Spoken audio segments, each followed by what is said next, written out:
Hi, and welcome to The Purposeful Banker, the leading podcast brought to you by Q2 Precision Lender, where we discuss the big topics on the minds of today's best bankers.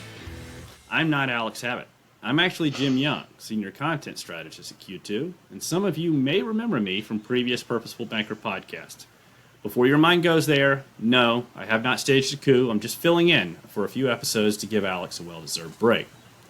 However, in keeping with this sort of turn back the clock feel to this episode, I'm joined again by a man who had been my co-host on many previous Purposeful Banker episodes, Dallas Wells, Head of Product at Q2. Dallas, welcome aboard. Thanks, Jim. It's like 2017 all over again, or whatever it would have been that we were doing these all the time. So, I don't know if I should welcome you or you should welcome me back. But anyways, on to the show. Here we are. Right. Either way. Yeah. Exactly. So today we want to talk about something that's probably been a hot topic at your bank or credit union right now, and that is, of course, the 2024 budget. Budget season isn't fun for anyone because, frankly, it's filled with a bunch of difficult choices. No one gets everything they want when it comes to decide on what makes the budget. But is there a way to perhaps, and to use a turn of phrase that I just came up on my own right now, if you can't get what you want, is there a way to perhaps get what you need? So, anyways, that's where we're going to pick Dallas's brain here to find out. Dallas is going to start you off the way I have often started you off and force you to go back to your banker past. What was budget season like for you and for the folks trying to decide, what made the cut and what was going to get pushed off to another budget cycle somewhere in the future? Yeah, I think bank budgeting is like budgeting a lot of places, which, here it is July, right? And we're talking about next year's budget. And this used to be a fall activity. Now it doesn't feel like we ever really stopped this cycle. But I've noticed that banks in particular are very beholden to this cycle, right? It's kind of how we run the business year to year. And so I think even though it's been a while since I've done it from that side of the table, I don't think it's changed much. But what's true that I think is true for businesses of all types is, there's way more stuff that we want to do than we actually have room for. And there's all kinds of frameworks, there's all kinds of processes for, how different institutions will actually go about making that decision of, first of all, where's that line fall, the magic water line of things we will do versus won't do. And then, what things fall below the line or go above it. It's certainly more art than science, no matter how many spreadsheets and how much math we try to put to it. And so I've done this from the role of doing the finance end of it, of kind of running the show. And then I've done the other end of it where I'm, in a business unit and fighting over some scraps, hoping I can get my pet project done. I don't think there's any angle of it that's fun. And I think your description of it is right, that like, done well, there's some unhappiness all around, right? And so for most folks, we're at the early stage of this, where we're kind of like collecting potential lists of things to do, and we haven't quite started maybe the painful cut process yet. So right now it's like, this kind of shiny, exciting thing of like, well, hey, next year's budget, you can't have that head count right now, but we'll put it in next year's budget. We'll put that thing, for 24. That list is probably already getting really long. And so this is the time of year where we start that exercise and let's talk through it. Let's talk through the kind of where we sit, in this particular part of the cycle. Yeah. So, I'm guessing here really first step is before you talk about what you can and can't spend, you pretty much have to know how much you have to spend, right? Yeah, so that, it's an interesting part of the banking business. For most like small businesses, budgeting is pretty easy. It's like, well, what's the balance? Like how much cash do we have or kind of how much capital do we have access to? For banks, that number is kind of unlimited. So it's more like what's our tolerance, and basically what's the profitability profile, right? There's no such thing as there not being like cash in the checking account to pay a vendor, right? Like that part is not part of a bank's equation. But I think the top thing on everybody's mind, of course, is margins, right? Net interest margins. So that's really kind of your revenue top line starting point for every financial institution is what is our net interest income expected to be next year. So it's a balance sheet business. We can kind of forecast this. The magic of banking is that you get paid while you sleep on that spread between assets and liabilities. But it also means that like meaningfully changing that number is not easy, right? So you're kind of locked in within a reasonably narrow range of what top line revenues and therefore kind of available budget size for 24 is going to look like. Like you're not going to meaningfully move that number at this point, sitting here in, at the midway point of 23. Mm-hmm. So for most institutions, increasing rates was this, first of all, this kind of windfall, as hey, this is great. Loans priced up. We are sitting on so much liquidity that we don't need to chase funding. We just all of a sudden start to get investing our dollars at higher yields. So you saw this like almost instant change up in margins for the industry. Mm-hmm. But now like a lot of institutions have kind of worked their way through that pile of liquidity that they had. So now all of a sudden they got to go replace it, and they're not replacing it in a interest rate world. They're replacing it in a 5% interest rate world, and the math starts to get really hard. And now all of a sudden we got to compete for deposits for the first time since like 2006, and the skills are a little rusty. The technology is a little different. The environment's a little different. Competition is different. So I think that whole mess of stuff is what is going to take up like 90+% of the budget discussions this year is what is that mix of stuff do for our net interest margins and that net interest income that we have to kind of work from as our top line. Mm-hmm. And then secondarily, or very much related to that, is all right, we've got to figure out the funding side of the balance sheet, and not just like, hey, rates are higher, but also just like this, foundational change in the business of, yeah, rates are higher, and it's the first time since so many things have changed in the industry and in the competitive landscape that the old toolkit, the old playbook, isn't going to work. So you've got a lot of folks with long wish list of like, hey, there's a bunch of strategies we probably need to put in place, and we got to figure out how to pay for them. We got to figure out which ones are probably going to work. So I think this is going to be it's a long way of saying I think this is going to be maybe a more contentious budget season than we've seen in quite a while for banks and credit unions. Okay.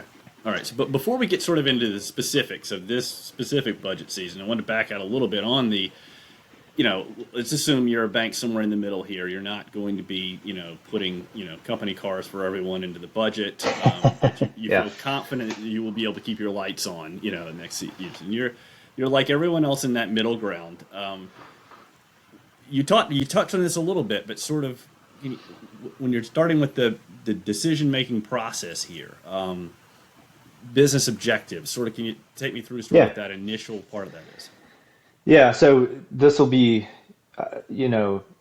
I started down the path of like as an industry what it looks like, but every institution has their own unique set of circumstances to wrestle with, and that's really the starting point. Is like what are the business objectives for this coming year? So is it, hey, we're way too reliant on commercial real estate, and the spidey senses all tingling around commercial real estate, so we want to grow next year, but we can't just keep going back to that, back to the commercial real estate growth area. We got to do it some other way. We got to do it through consumer lending or C&I or whatever the case may be.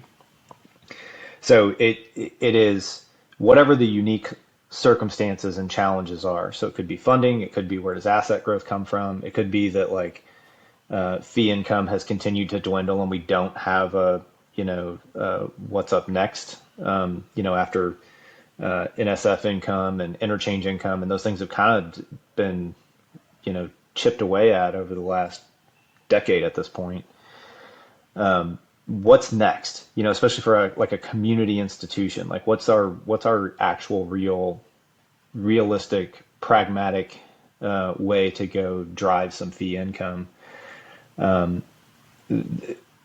Whatever the unique challenge is, I think you have to start with that. What are the business objectives? And they're like, here's the interesting thing when we have this conversation with financial institutions is like we try to start really, really high level. Like, hey, what's the focus for next year? Are you about growth? Is it about getting more efficient and increasing profitability? Do you need to like reduce risk levels? And they're like, yes, all those.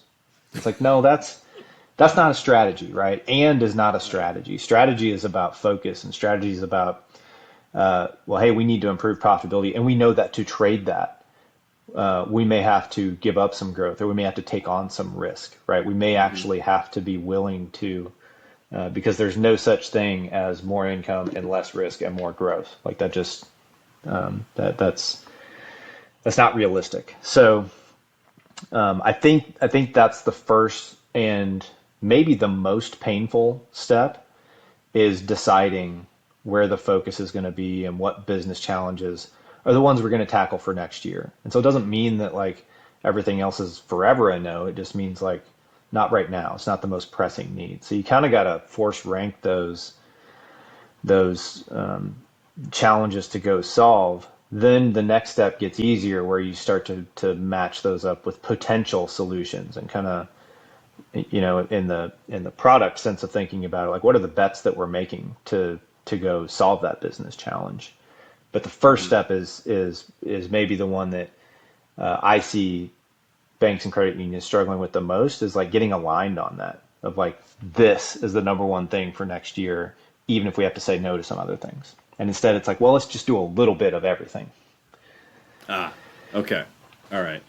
So I am, and maybe I'm not sure if you can answer this or not, because you put some stress on the, hey, each institution's unique, but I am sort of wondering if you were like, say, an outside consultant on this, and you were trying to sort of nudge, maybe not every bank, but most banks, into what they should be focused on in the next year. Would there be some objectives that, the bank's going to give you an answer, but did you might push back and go, well, I know you think that's important, but really this feels like it's going to be more important? Yeah, I think that there's an interesting, really interesting piece that Ron Shevlin at Cornerstone Advisors put out that we've been discussing a little bit internally, and his title to that may be a little inflammatory, but like he has some data points to back it up. But he says the checking account war is over and the fintechs have won. Is the title of the piece that he put in Forbes. July 5th is the date on that. We'll include the Yeah. link to it where you can find it. But what the research that they've compiled there shows is that of new account openings, there's some major trend shifts happening. Now, that's a pretty narrow way of measuring this checking account war, right? Is like number of accounts opened. But the data is pretty clear, and he breaks it down by institution size and by generational cohort, and there are pockets of, I wouldn't even call them strength, but I would say pockets of standing up to that fintech onslaught within all those different segments. But the general trend is that digital banks and fintechs are opening more and more of the new accounts that get opened each year. So that's kind of a starting point. And I think this phenomenon, there's some FOMO, right? Some fear of missing out that comes with this. And there's, Ron has some data on this that is helpful, but this discussion is not a new one, right? And so I think this topic gets a lot of attention this year, and I think what financial institutions have to try to tackle with this is to decide, is that the game we want to play, and is that the way we want to play it, right? So you're asking about like what do we kind of push back on? We, on a fairly regular basis, have some of our customers or prospects come to us here at Q2 and bring some sort of either anecdotes or data like this and say like, help us compete, right? Like we're losing accounts to PayPal and to Chime and to Ally's digital bank, and like help us recoup those. And I think part of the question that banks need to answer is that the game we want to play? So like to me, the logical analogy here is sort of like Uber versus the taxi industry. Okay, so Uber, and as far as shares of rides, has seen this astronomical growth, and they've sort of taken the market in most places.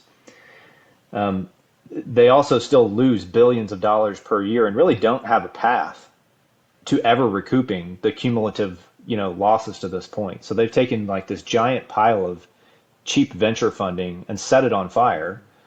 And so have they delivered more rides, and is it a like pretty definitively better experience for the consumer? Yes. Like, no argument there. So is the digital bank slash fintech account opening process similar to that? Like, is it easier and better for consumers? Most of the time, yeah. There's also way more fraud there. There's way more shortcuts and a lot of these accounts are opened and then never really used, right? Like it'll be open to get the $150 bonus, right? Or to pay a friend for dinner one time, and then it just sort of like, sits there unused. So could we give you tools to go compete with those fintechs? Yeah, like we have some of those on the truck, so to speak. They also take a meaningful investment of like dollars and time and attention. Is that the thing that you want to spend 2024's budget on? So for some FIs, absolutely, right? That's the right next strategic play for you.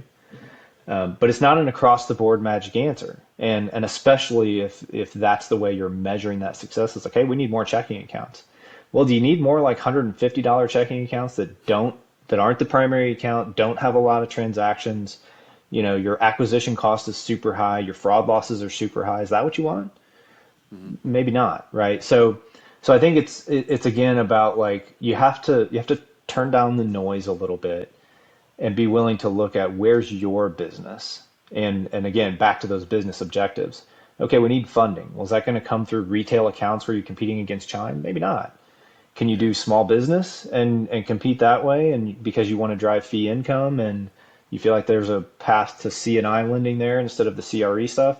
That those start to shape into a strategy and then some real things you can go spend budget dollars on instead of getting distracted, right? And like, look, at the end of the day, like I sell some of those tools for a living, right? So does everybody need them? Of course. But the real pragmatic budget discussion is we can't do all the things. We can't be everything to everybody. So what's the right next thing for us to tackle in 24 and be really, really targeted and specific, and drive results on that? Again, instead of like sprinkling this stuff around across 10 projects that then all kind of get halfway done. Okay. All right.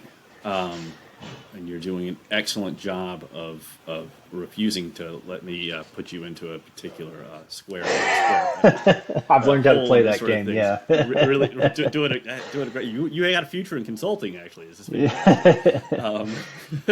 So let's say, I guess, and let's play the hypothetical game then, I guess, of like you got a clear objective and you can pick it. But maybe it's, we need to do stuff in payments. Maybe it's SMB. Maybe it's, pricing and profitability.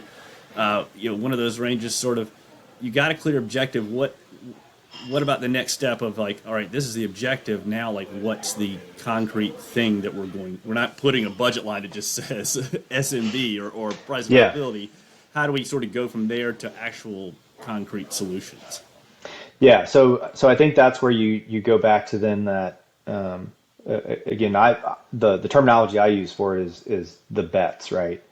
We need fee income. All right. Well, what are some bets that we can make of that's based on the market we're in, the customer base that we have, the kind of core competencies that we have, Mm-hmm. right? So if we're a solid commercial bank, right, that already has a well-established base of businesses, then you can look at like what's the product set that we have and what's the next thing that we're missing, right? So do we have some sort of demand for a lockbox service that then like, all right, well, let's go find, is this something we set up? Is this something we partner on? What's the revenue share look like? How do we staff it? Right? Like you can start to get really tactical, and that word has some negative connotations, but it's not a bad concept, right? We go from this kind of fuzzy business problem to solve to like, here's a thing that might work, right? And we start to size that of like, how many new customers will we get? What will we charge? Does it, what's the impact to next year? We start to kind of size that thing. And maybe we make 2 or 3 bets in that area, right? And so that's what those potential projects start to look like. Now, I've done all the consultant like hedging of like, hey, your experience may vary, your mileage may vary. What we can talk about is like, what are some of the common ones that we are seeing? Yeah. So I'll put them into a couple of buckets. One is like kind of all things security and fraud, just as like setting aside the conversation we had about like new account opening, right? Like that's one part of the kind of fraud surface area, but all of the transaction volume is seeing increased fraud too. And it's not just the like new digital ones. It's also like the old fashioned paper checks, right? So we're seeing a fair amount of demand and like already some earmarked budgets for, expanding positive pay for your commercial customers that are writing checks. And also like, how do we start to move positive pay beyond checks and into like the coming instant payments world, right? Like how do we give our customers the same sort of control of verifying payments before something bad happens to them or to us? And then also using some of the data and machine learning to just like monitor, the transaction patterns and flag more of those for review. So if it's wires or ACHs or account to account transfers or whatever, right? That fraud surface area has gotten really big, and so it's not something that you can just like, hey, we have a staff of 2, and these people just kind of watch what happens and look for that. So that's not how that works anymore. You have to have some real tooling around that. So that's one kind of category. Another one is, to piggyback on the article we talked about, is still digital account opening. And I think the part that we started to touch on there is it's not just the account opening, but the onboarding that follows it, right? So like banks and credit unions are like, they're not in the business to open accounts. That doesn't do them any good. They need balances, they need some transactions, they need some fee income driven from that. Like, the empty shell of an account is actually a liability. It's not a. It's a worst case scenario. Yeah, exactly. Right, Yeah, you have all the exposure and overhead, and none of the upside. So I don't think about it in terms of accounts, but think about it in terms of balances and transactions. And so to drive those two things, there has to be a very well orchestrated onboarding process. And we haven't seen very many financial institutions be good at that yet, right? That's in a heavily regulated industry and with like some legacy technology still to work around. It's a big challenge, and one that will absolutely get some dollars and attention. So that's kind of opening, onboarding, the fraud that is associated with those, and kind of the ongoing transactions. Payments is an interesting one in that there's tons of innovation, and again, tons of, I think, market interest in, FedNow is going live like any day now. And every financial institution wants to talk to us about that. But when we ask them all, like, hey, what's your plans? And they're like, well, I don't know yet. Like, I don't know exactly what the use case is of, instant payments for businesses. That's not really how businesses kind of, operate, is like with this instant, I have to pay you this second. And so they're trying to figure out, like, they know that there's going to be, again, fintechs and some competitors making lots of noise in the market about this. But is this something that is critical, top of mind? Is the segment of customers that are important to you and that you're targeting, is this something that they really need? And do they need it right now? And is there a really clear use case for it? So while there's some institutions that will absolutely use budget on that, I think there's lots more that are still kind of wrestling with, yeah, we need to get it in place and we need to have it available. It's kind of a table stakes sort of thing to be able to do, but is it going to be a big push for us?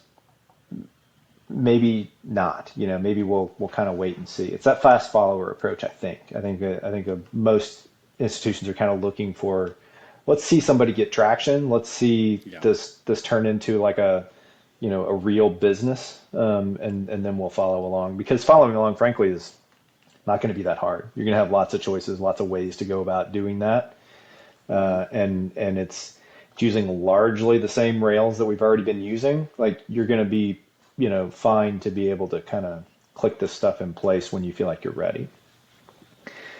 You mentioned pricing and profitability, where we've seen that shift a little bit. That was with rates at zero, right? Like, that was all laser focused on one side of the balance sheet. It was around loans, and it was basically like, how aggressive can we get to keep growing loans the way we have been. That part never changes. Like, you've always got to be good at that side of it. But now, again, with rates where they are, and funding competition being what it is, you got to pay attention to the other side of your balance sheet too.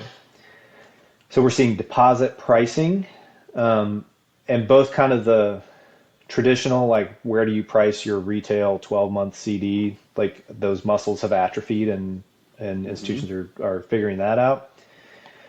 But it is also, how do you price the balances, and maybe more important, the activity for your commercial customers?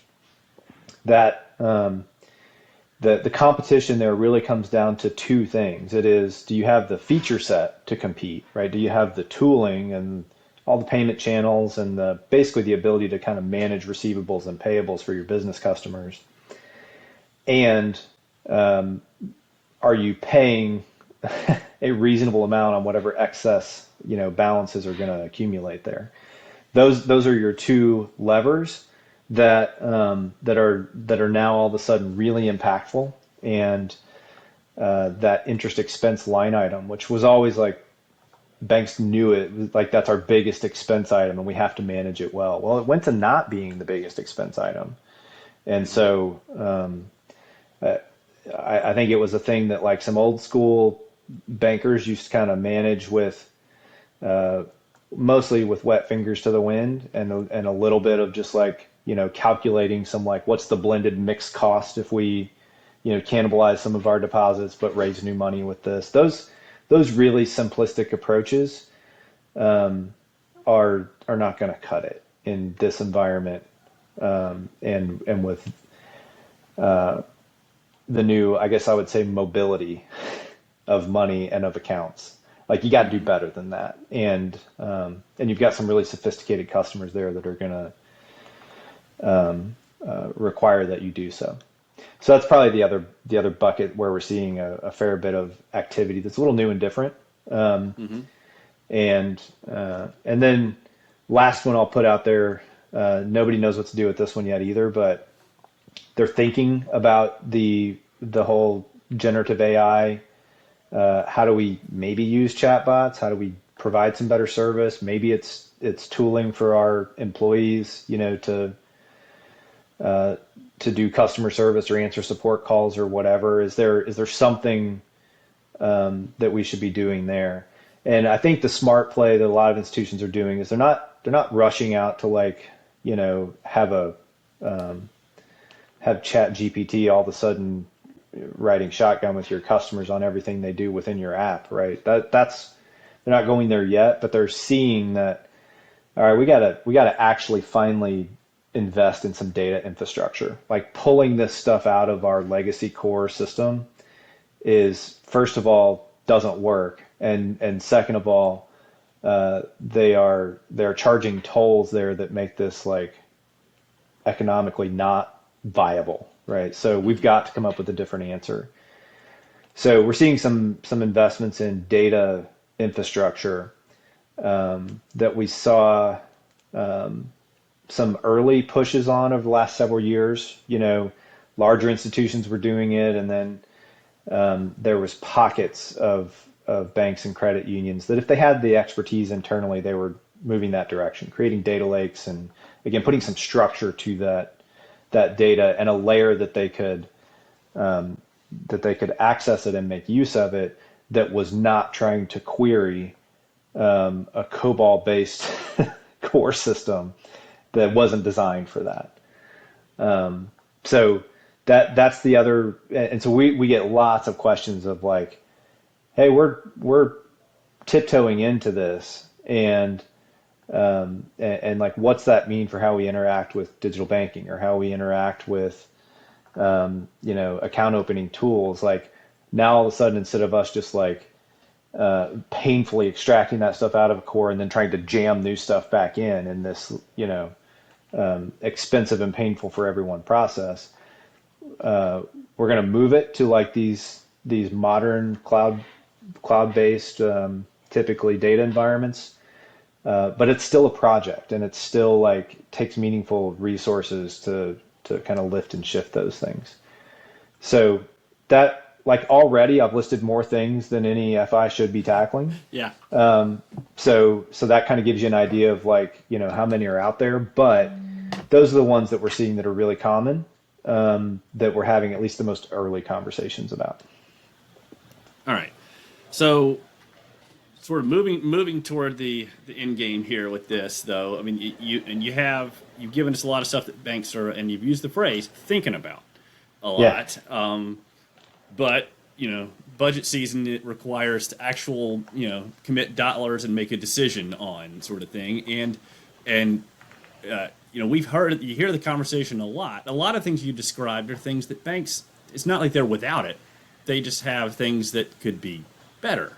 Banks have been protecting against fraud and pricing loans since the beginning. But I guess if you're the bank, and again, you've got to make that decision, what gets spent on and what doesn't.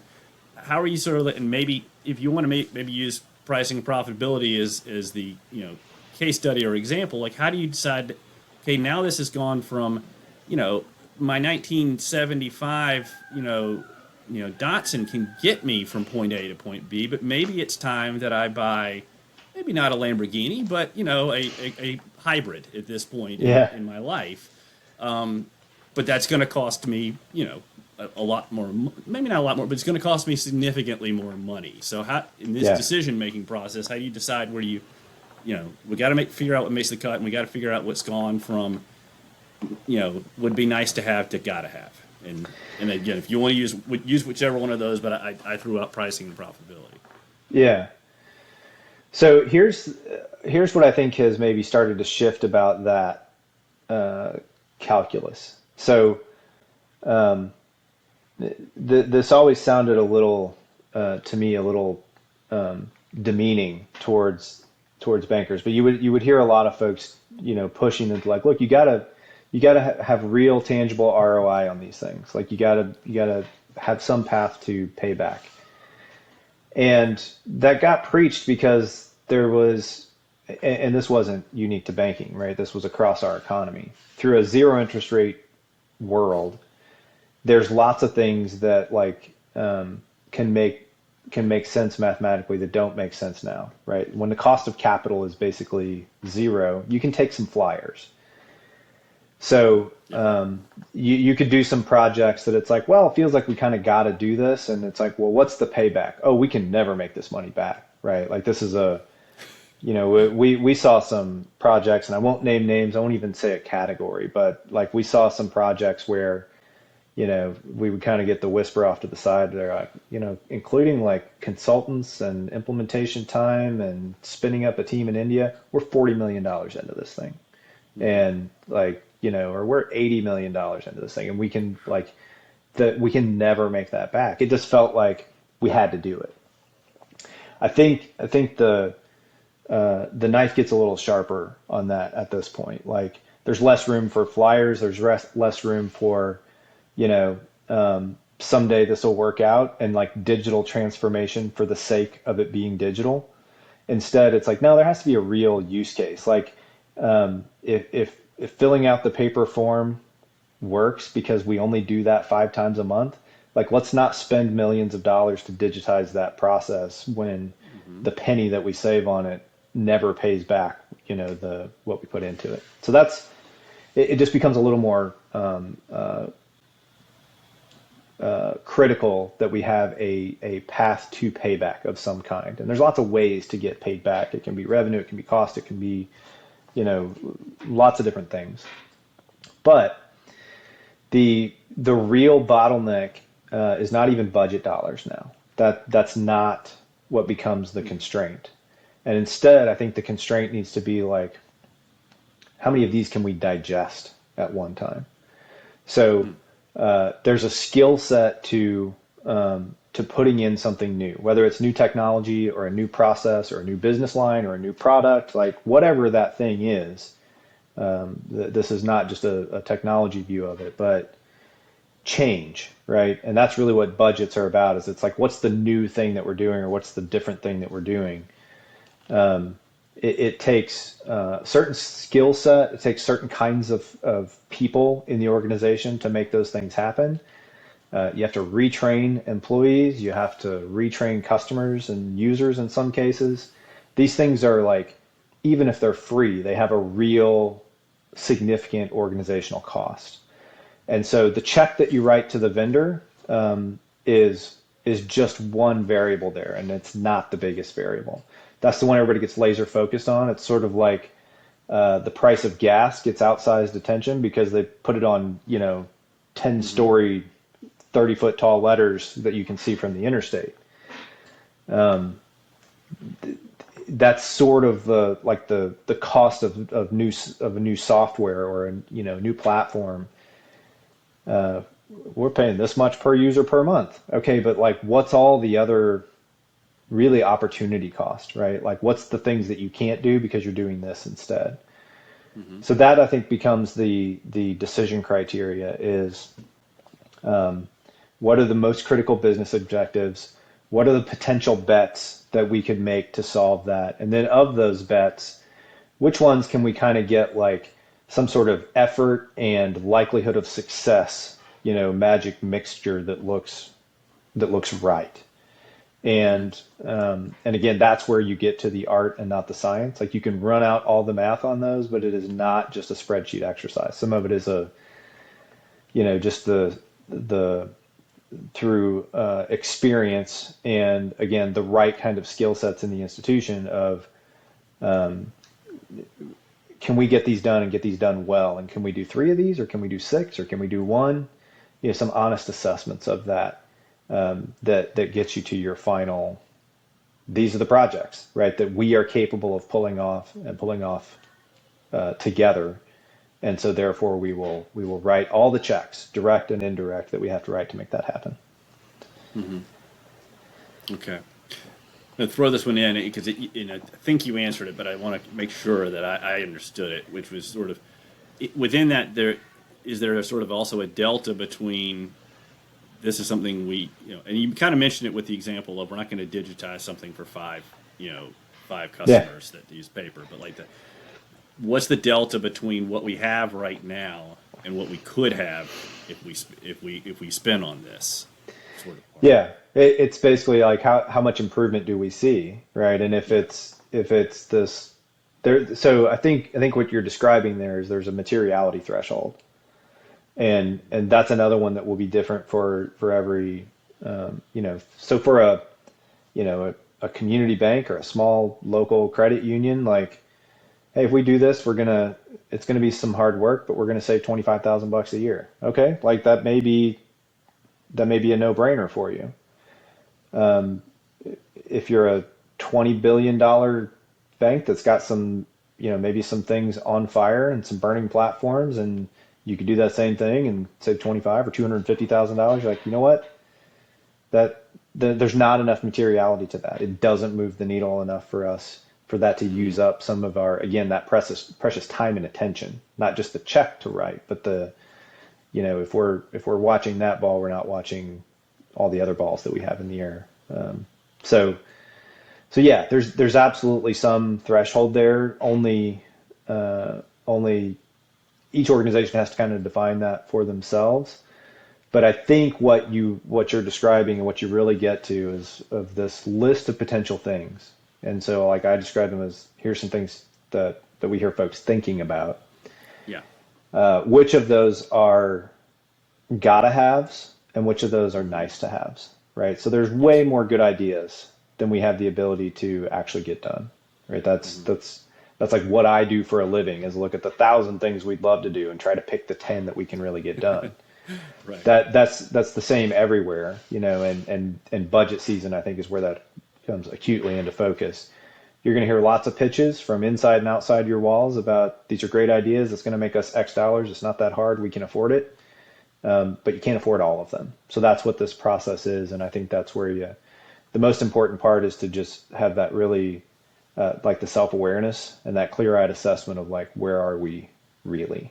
And that part's hard. You got to, like, say this we're good at and that we're not good at, and maybe we're okay with not being good at that. That's a hard thing for lots of folks to do at the end of the day. It's not in our human nature to approach it that way. Gotcha. All right. Well, again, impressive job of refusing to let me pigeonhole you or pin you down on any specific. We've been at this too many years, Jim. I've learned to sidestep. That's right. I tried. All right. Well, that will do it for this week's show. Dallas, thanks again for agreeing to put the band back together, even for this limited engagement. Yeah, absolutely. Glad to have you back, Jim, and it's good for old time's sake, if nothing else. All right, and thanks so much for listening. Again, if you want to listen to more episodes, please subscribe to the show wherever you like to listen to podcasts, including Apple, Spotify, Stitcher, iHeartRadio. If you like a visual element to your shows, and that may be less with Dallas and me on here as opposed to Alex, but we do now have a Purposeful Banker channel on YouTube that you can subscribe to. On any of those platforms. If you have a moment to spare, let us know what you think via your comments and ratings. And you can also head over to q2.com to learn more about the company behind the content. Until next time, this is Jim Young. You've been listening to Purposeful Banker.